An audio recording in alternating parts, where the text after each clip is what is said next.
da Câmara. Sim. Opa, não.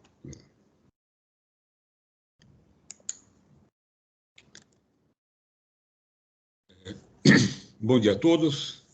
Vamos dar início à sessão de julgamento da 5ª Câmara Julgadora do TIT, Tribunal de Impostos e Taxas, Estado de São Paulo. Sessão do dia 13 de julho de 2022. Iniciando a sessão, vamos analisar o processo 41.08670. Trata-se de recurso de ofício e recurso ordinário, em que o autuado é Garcia e Rubens, Indústria e Comércio Limitada. O relator é o Dr. Galderize Fernandes Teles. A pedido de sustentação oral, o patrono da empresa está presente para realizá-la. E, bom, só confirmando, o doutor El, o senhor vai realizar a sustentação ou vai só acompanhar? Desculpa, estava com o microfone fechado. Eu vou realizar bem rápido alguns pontos, destacando aí a questão, como está voltando de diligência, só o retorno da diligência aí, que eu acho que é muito importante para as questões que a gente vai tratar, acho que confunde um pouco até com a preliminar e o mérito do caso. Tá bem. É que eu estou olhando que agora ele não havia pedido no ordinário, só no ofício, mas sem problema. Então, vou passar inicialmente a palavra para o doutor Galderize, que é o relator do processo, para que ele leia as acusações e depois a gente abre, então, para a sustentação oral. Doutor Galderize, fique à vontade. Bom dia, presidente. Tem mais componentes aqui da Câmara, a representação fiscal e o patrono presente.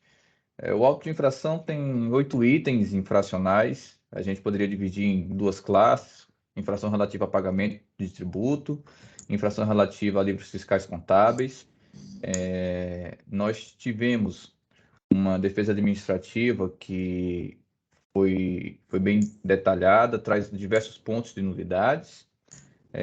Traz ainda a situação de apontamentos de pagamentos dos itens 1 e dos itens 2, a improcedência do item 3, em virtude da decisão CAT 15/2009, onde se aponta a realização de industrialização, as improcedências dos itens 4, 5, 6 e 7, para aplicação do princípio da consunção, pelos itens 2 e 8, a necessidade de redução da multa, à luz do 527A, do RICMES, não ocorrência de omissão de receitas, que foi apontada no item 8, com o levantamento fiscal, e também a solicitação para a aplicação da taxa Selic, a correção que é realizada. No primeiro julgamento, pela unidade de Bauru, houve decisão que julgou parcialmente procedente a impugnação, tornando procedentes os itens 1, 3, 5 a 8, e parcialmente procedentes os itens 2, aqui só para a exclusão de documentos fiscais relativos aos itens 5.1 e 5.2, e o item 4, para a exclusão dos itens 4.1 e 4.2. Já destaco que esse parcialmente procedente do item 4 foi a aplicação da consunção, e a exclusão dessas notas, por serem operações não tributadas, não realizou alteração do crédito tributário apontado no lançamento fiscal. O processo, posteriormente, foi distribuído à 15ª Câmara, no julgamento da doutora Eliana Pinheiro Lucas Risto, que determinou a conversão em diligência para se verificar a situação do pagamento do item 1 e do item 2. A diligência foi realizada, contudo, como bem apontado aqui pela recorrente, o autor do feito se esquivou de realizar o enfrentamento determinado pela Câmara Ordinária. Mais uma vez, o recurso foi distribuído agora para a 12ª Câmara, na relatoria do Dr. Rubens de Oliveira Neves, que converteu novamente o julgamento de diligência para o saneamento desse ponto do pagamento do item 1 e do item 2. Nessa diligência foi realizada a análise e o apontamento de forma clarificada em relação a esses itens, e o processo agora retorna para a nossa análise sob minha relatoria. São esses os pontos, presidente, fico aqui à disposição.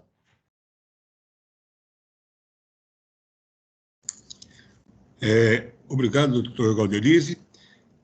Doutor Galderize, o processo já está aberto lá para a edição. Bom, convido, então, o doutor Elton Luiz Bartoli, patrono da autuada, para que realize a sustentação oral. Doutor Elton, fique à vontade, o senhor tem 15 minutos. Bom dia a todos, relator, presidente, representação fiscal, demais componentes da Câmara. Como o relator já colocou, é um processo, então, está retornando agora da segunda diligência, então tiveram vários pontos, vou me ater especificamente nesses pontos que foram relatados, que é o que eu acredito sejam os mais importantes para o deslinde aí do caso e conhecimento de vocês. Então, vamos começar primeiro, como o relator colocou, já em decisão de primeira instância tem um recurso, então, ordinário e de ofício, então já houve uma retificação para exclusão de notas fiscais dos itens 2 e 4, então, ainda que houve a exclusão, como bem colocado, eram itens não tributados, então, o valor do crédito tributário em si, ele não foi alterado.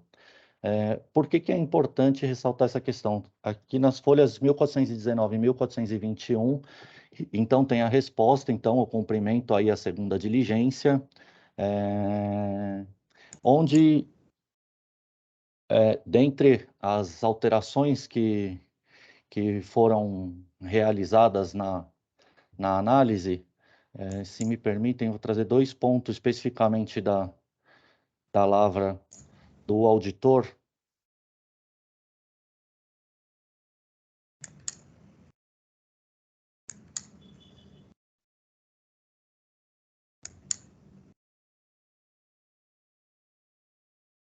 Então, nas palavras do auditor, então, ele trouxe aí na primeira parte inicial a questão do pagamento do imposto, explicou, e no item 4, ele vem detalhando já as questões das planilhas, então, referente à absorção.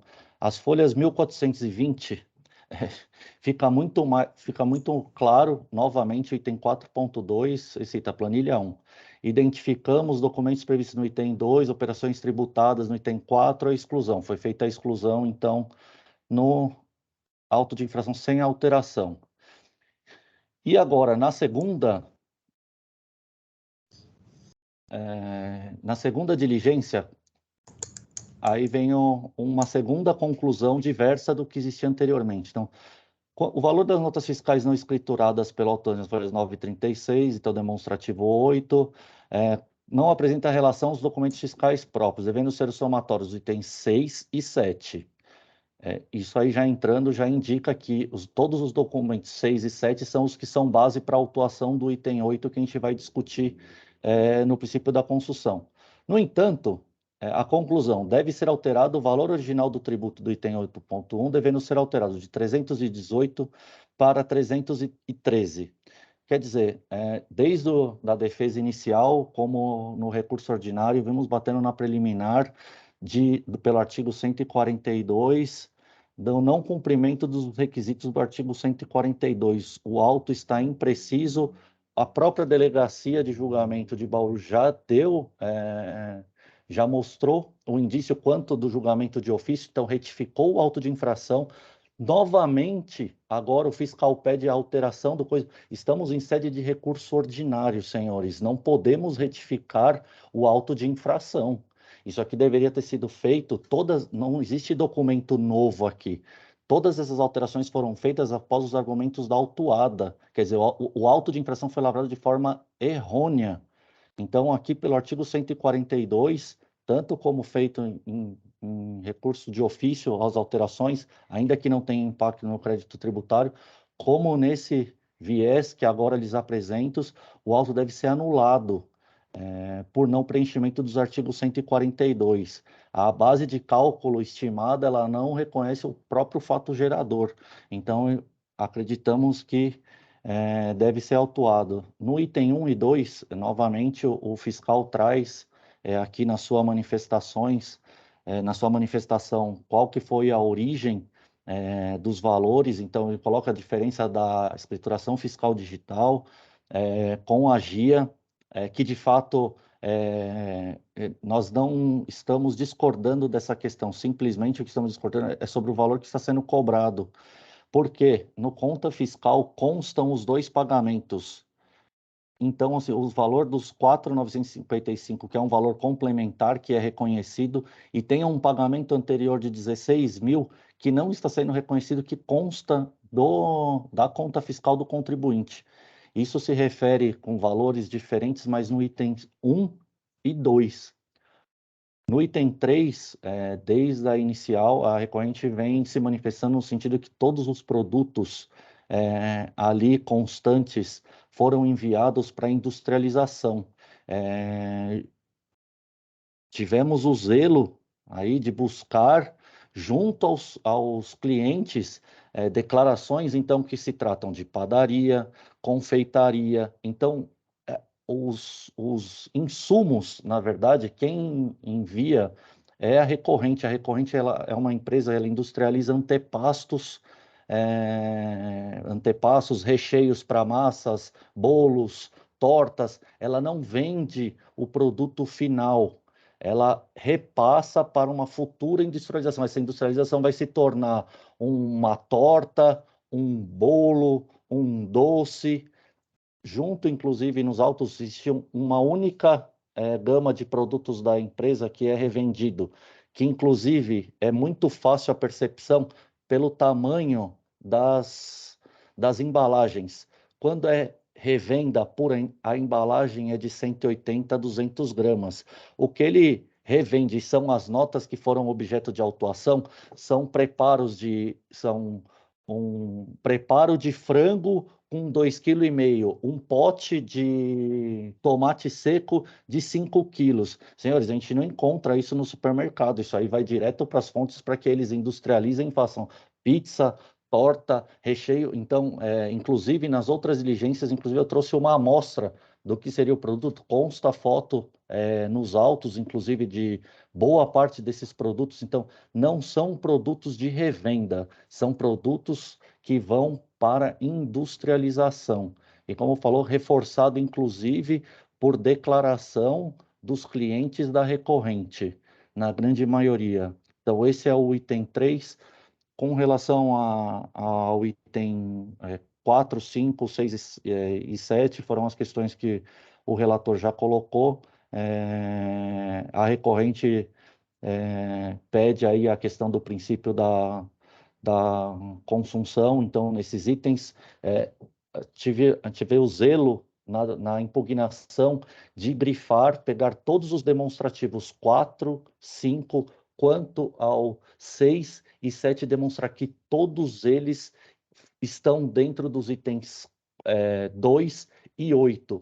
Com relação ao item 8, que o fiscal diz que a gente trata de omissão de receita, além de grifar que isso já foi tratado, a recorrente trouxe aos autos, então, livros próprios da recorrente, como o livro registro de entrada, o estoque do Razão, demonstrando que esses produtos entraram, não houve não escrituração dos documentos. Pode ter tido um equívoco em não lançar na escrituração digital, porém, nos livros internos da empresa, todos os produtos estavam registrados. Então, pede a recorrente aí na preliminar de nulidade, insiste nessa questão por esses pontos, todos esses equívocos que foram realizados desde o início da autuação. Então, reforçando, então, o item 1 e 2, exclusão de notas fiscais dos demonstrativos 2 e 4, ainda que não tenha havido alteração do montante tributado, alteração do montante tributável do item 8, como já foi falado, toda a autuação foi feita, não há documentos novos. Então, o fiscal ele estava a par de toda a documentação e lavrou errado. Quantificou o auto de infração de forma errônea. Então, em preliminar, a gente pede a nulidade do auto.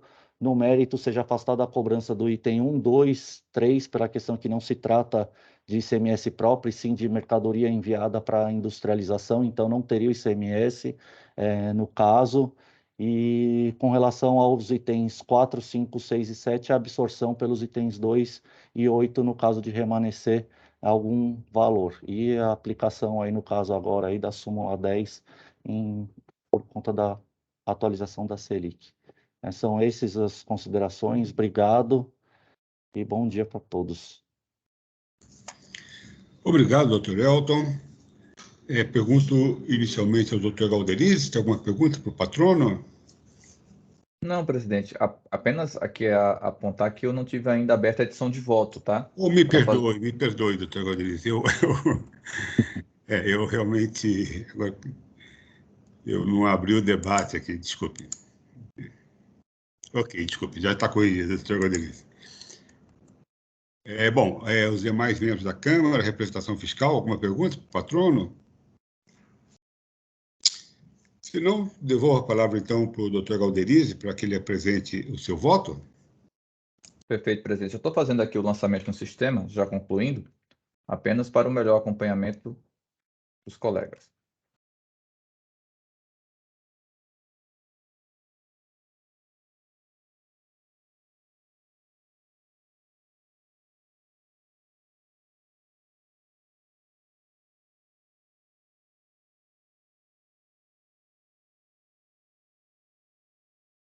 Bem, o voto já está registrado. Eu vou pedir licença aqui ao patrono e aos colegas para tentar fazer um resumo. Peço desculpa aqui pelo eventual cansaço, sintomas da vacina da Covid. Então, estou funcionando em 60% hoje, mas o voto já estava pronto, doutor Elton. Fique tranquilo, vou só fazer a enunciação aqui. Nós iniciamos aqui a análise sobre pontos de nulidades e foram diversos elementos de nulidades trazidos aqui. Inclusive, o patrono adiantou algo que consta exatamente no voto. Muitos pontos trazidos em sede de nulidade se confundem com a matéria de mérito. E, nesse sentido, eu fiz uma divisão em que eu entendo que é preliminar e o que entendo que é matéria realmente de questão meritória. A nulidade aqui trazida é referente aos seguintes itens: pagamento do item 1 e 2, o objeto das notas fiscais de saída do item 3 não se sujeitam à substituição tributária, por terem como destinatário estabelecimento industrial. As penalidades dos itens 4, 5, 6 e 7 devem ter aplicação do princípio da construção, pelo 2 e 8. E o item 8 possui notas fiscais de devolução de mercadorias que não deveriam ser computadas no lançamento, nos termos do 509.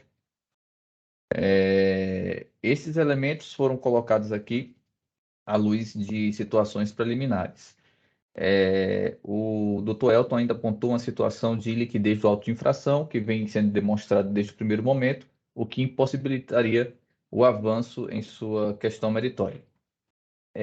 Eu já faço aqui um apontamento do meu ponto de vista. A situação de existir algum reparo no lançamento fiscal não se confunde com sua liquidez. O contencioso administrativo ele serve como um âmbito de formação do fato jurídico no seu exato alcance e dimensão. Então, ainda que tenhamos um lançamento em sede de 509, como foi aqui o caso, para o item 8, e ele venha a sofrer um reparo, vejo eu como um processo totalmente natural do contencioso administrativo. Se em sede de autotutela não pudermos apontar o que é realmente devido, não há sentido a nossa atividade nesse âmbito. Então, já adianto que, nesse ponto, em relação à mudança de quantificação eventualmente ocorrida, ainda que em sede de lançamento fiscal, eu não identifico nenhum tipo de impossibilidade de enfrentamento da matéria. Ainda, trazendo os pontos de nulidades que foram apontados, eu coloco que a atuação em comento, ela aponta o fato gerador da obrigação tributária, a base de cálculo da infringência legal, a alíquota que é aplicável, o período envolvido, sujeito passivo, sujeito ativo, dispositivos legais combinados em cada um das 8 materialidades verificadas. Ademais, eu não vislumbro qualquer violação à contraditória e ampla defesa, muito pelo contrário, o voto tem 27 laudas, doutor Elton, mas não pela minha extensão, mas pelo cuidado que o trabalho de vocês houve desde do início. E a gente precisa trazer a fundamentação para todos os pontos aqui que foram refutados. Então, para mim fica claro, fique alinho que houve uma compreensão da temática jurídica inserida em cada um dos itens. Por fim, eu pontuo que a situação da inexistência ou elaboração de relatório circunstanciado, em que pede eu sentir sempre de bom tom para ser mais um elemento para compor o núcleo infracional, ele não é elemento obrigatório, desde que nós tenhamos dentro das outras narrativas de lançamento fiscal, dados suficientes para a compreensão de que coloca como matéria infracional. Nesse sentido, enfrentando o primeiro ponto, separando o que é preliminar e o que é mérito, aqui vou entrar em cada um dos pontos de mérito ainda, eu conheço das preliminares, mas nego provimento. Passo a enfrentar agora a situação dos itens 1.1 e 1.2. O patrono aqui deixou claro que isso foi matéria de duas diligências, uma pela 15ª, outra pela 12ª Câmara. Se verifica que os dois julgadores tiveram a mesma sensibilidade, necessidade de verificar ou não a ocorrência desse pagamento. E aqui eu busco enfrentar da maneira mais didática possível. Ocorre que, do que foi trazido, especialmente na segunda diligência, em meu sentir, fica claro que os itens 1.1 e os itens 1.2 não têm a devida comprovação de pagamento para extinção do crédito tributário. Nisso, eu coloco que não há uma correlação do pagamento de folhas 1030 e 1038 com as notas fiscais de referência por eles abarcadas. Aqui eu tentei fazer uma tabela colocando o que a atuação fiscal verificou e o que o recurso do contribuinte apontou como pagamento. E o patrono, inclusive, já apontou que o pagamento de 16.277,42 é diverso do que é apontado na infração, mas em seu sentido deveria ser considerado, inclusive, para outro item, não necessariamente para esse. Eu ainda trago aqui uma passagem de folhas 1419, da segunda conversão e diligência, e aqui eu vou fazer um rápido registro. A documentação apresentada pelo contribuinte comprova o recolhimento do ICMS declarado em dia. Entretanto, conforme apresentado no demonstrativo 1, o valor do ICMS declarado é inferior ao valor de débito de ICMS declarado na FD. Ou seja, a gente não tem uma correlação desses pagamentos. Eu não tenho identidade. E aqui eu não consigo ter a segurança se realmente se refere a isso. O pagamento houve. Se é referente a esse núcleo infracional, que o valor é diverso, me parece que não. E aí a conclusão. Isto posto, o item 1 do AIN 408.670 está correto e o valor do imposto cobrado é devido. Por fim, ressalvo na presente lavra que a decisão proferida pela DTJ entendeu por bem excluir do demonstrativo elaborado as notas fiscais já roladas nos itens 2.5, ou seja, subitens 5.1 e 5.2. Porém, não houve aqui a alteração do crédito tributário e, em meu sentir, também adiantando uma forma de pensar, referida à exclusão, ela não implica em liquidez ou carência probatória do auto de infração. No meu sentir, o exercício da autotutela inerente ao contencioso administrativo. Faço ainda menção a outras passagens, fica aqui à disposição dos colegas, se o patrono também tiver alguma dúvida ao final da minha exposição, ficaria à disposição dele. Passa ao item 1.3, tendo em vista que o item 1.2 e o item 1.1, pela documentação trazida, a mim não é suficiente para reconhecer o seu pagamento. Prosseguindo com as razões recursais e no que tange ao item 1.3 da acusação, aduz o recorrente a sua improcedência à luz do artigo 264, inciso 1 do RICMES e da decisão normativa CAT 15/2009, uma vez que ela industrializa produtos in naturas, após a transformação, servindo de recheio, matéria-prima para outros produtos. Bem, a recorrente reiterou a sua conduta até então presente nos autos, de não apresentar as provas capazes de inudir a atuação fiscal, de modo que não foram apresentadas notas fiscais de remessa de mercadoria para industrialização emitidas por seus parceiros comerciais e a sua correlação com as notas fiscais englobadas no demonstrativo 3, de folhas 7.1 a 7.3, complementado posteriormente pelas folhas 116 a 126. Os documentos outrora apresentados em folhas 1039 a 1046 não especificam quais notas fiscais os produtos seriam referentes.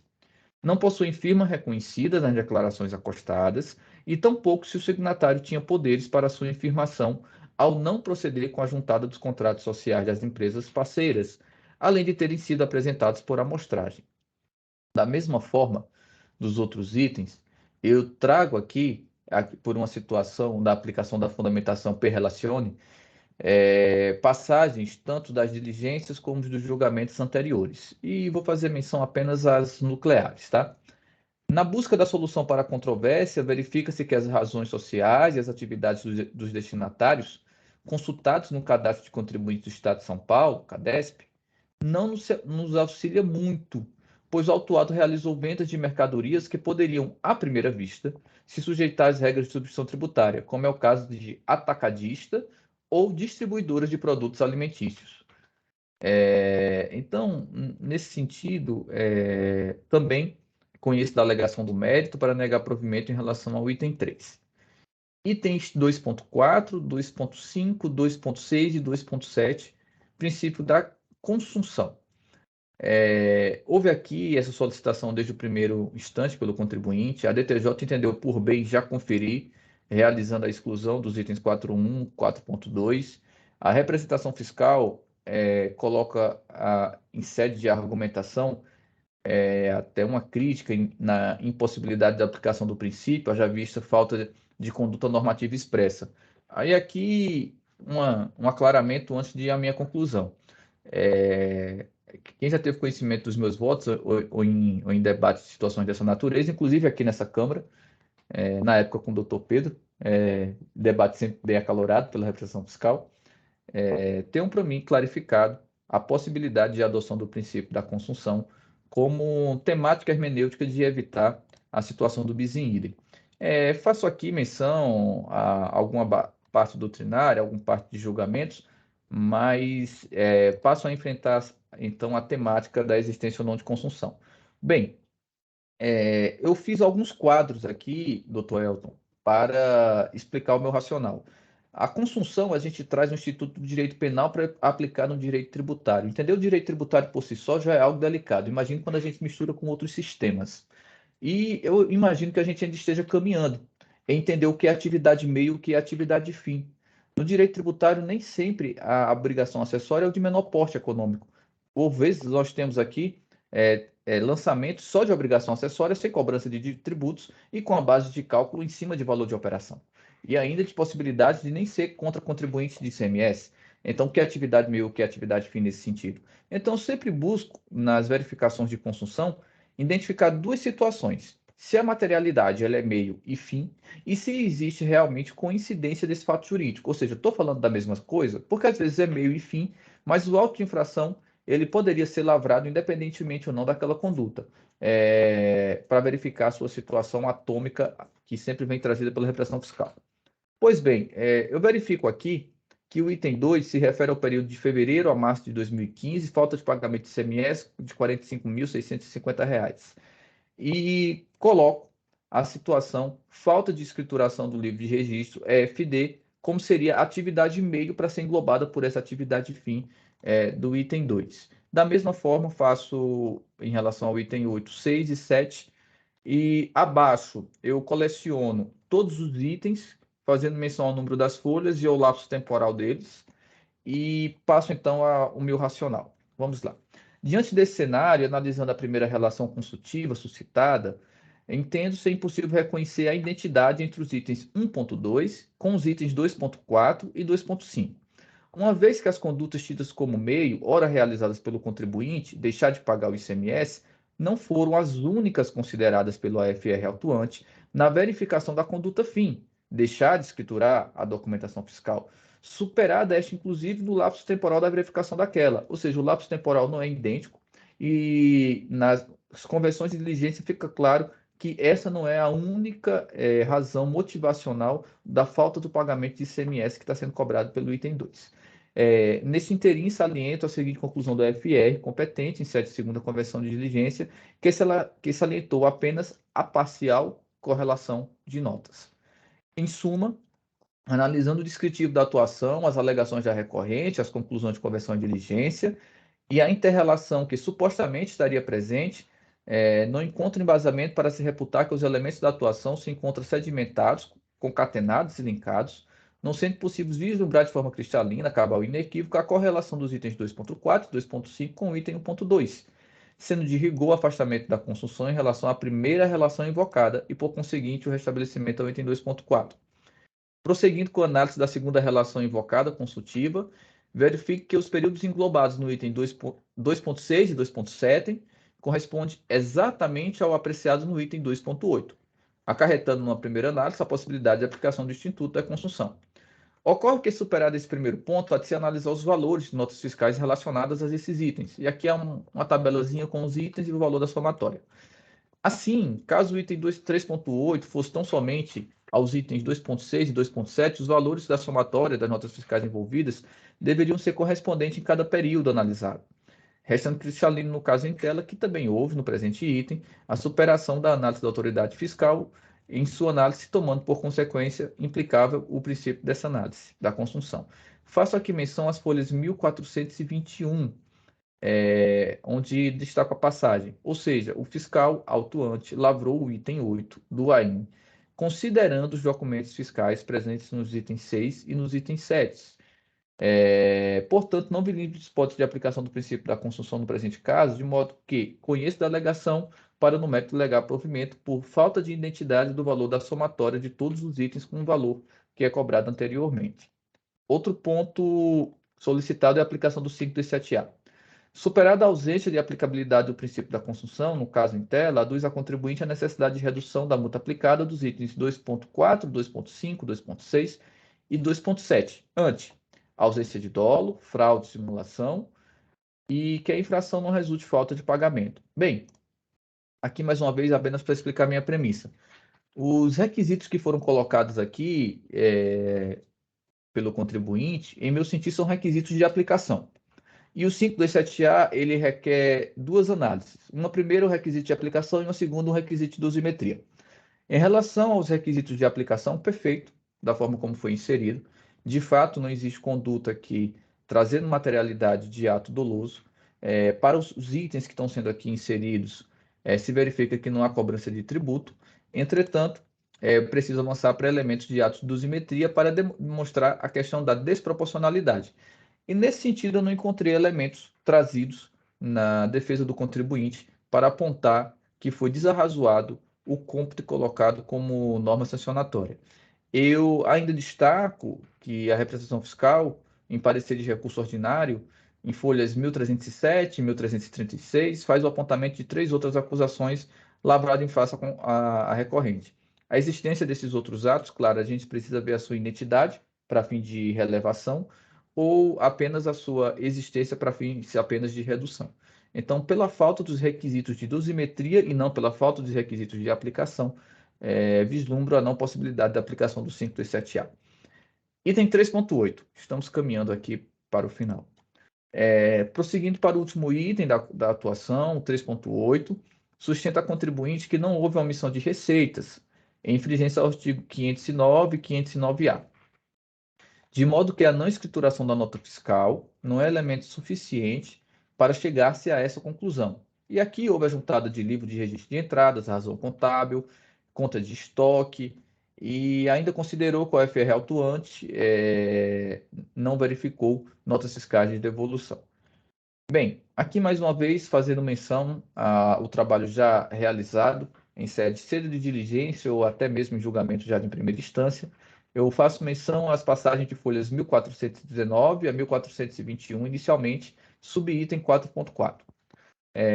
Quanto à planilha 3, os documentos fiscais indicados pelo contribuinte não estão escriturados no livro de registro de entradas, da FD.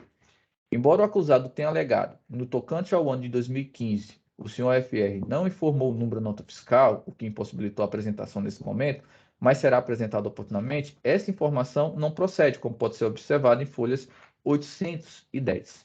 Ainda faço destaque a algumas passagens dos itens de folhas 1221 a 1223. Como visto, quando o julgamento dos itens 6 e 7, com o advento dos livros fiscais em arquivo digital padronizado pela FD, parágrafo 2º do artigo 250, vedou expressamente a escrituração fiscal em outra forma diversa da digital. Portanto, trata-se de meros documentos fiscais internos elaborados pelo autuado, que não tem o condão de iludir o lançamento fiscal.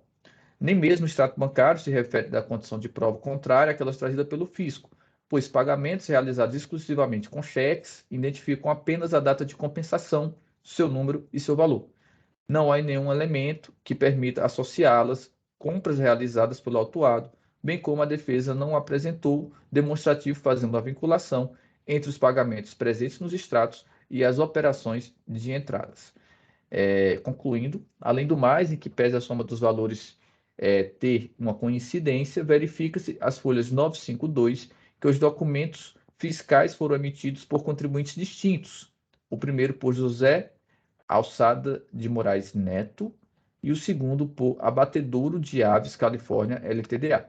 Se não bastasse, a prova foi juntada por amostragem, o que não permite a verificação completa da retirada do lançamento fiscal.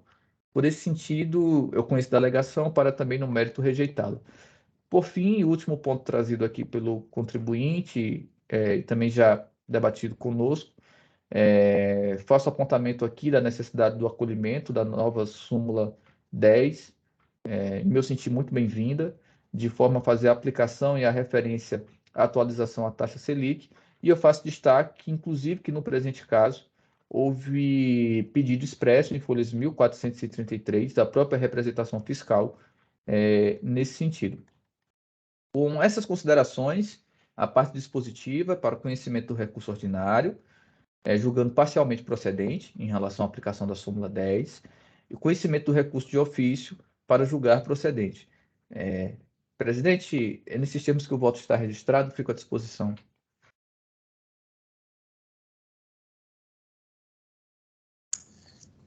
Obrigado, doutor Galderize. Muito bem. O processo está em discussão.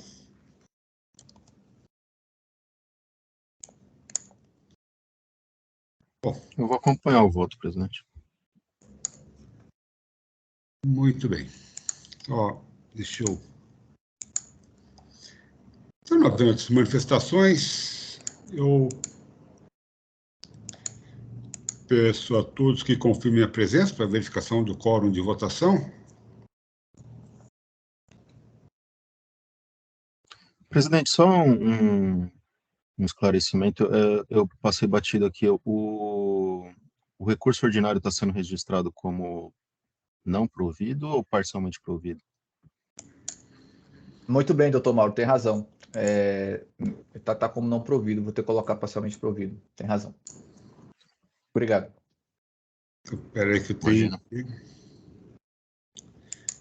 Eu digo que eu preciso reabrir o debate aqui.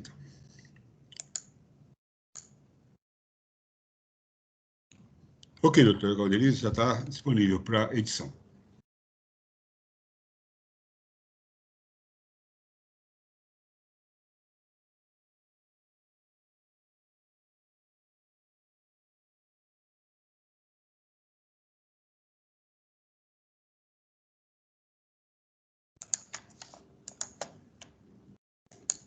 Realizado, presidente. Integralmente, conjugalmente, provido. Perfeito. Então, novamente, peço que confirmem presença.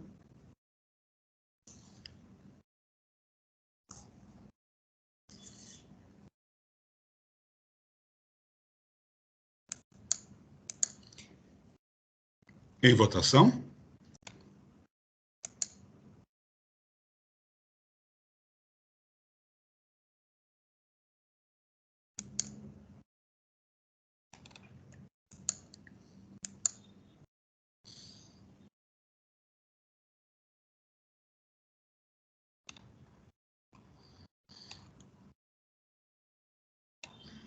Muito bem.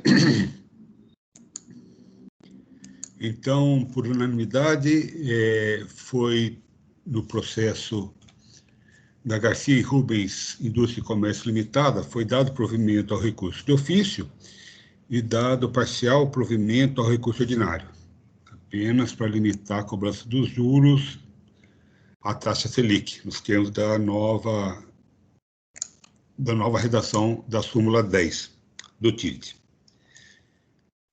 Agradeço ao doutor Elton pela presença, pela objetividade na sua sustentação oral. Agradecendo também ao doutor Galderize pelo voto brilhante, detalhado, denso, que apresentou. E sendo só o único processo de pauta hoje, eu dou então por encerrado, agradecendo a presença e a participação dos juízes e da representação fiscal, Dou por encerrado, então, a sessão de julgamento da 5ª Câmara Jogadora do TIC, sessão de dia 13 de julho de 2022. E peço, então, ao Oswaldo que interrompa a gravação.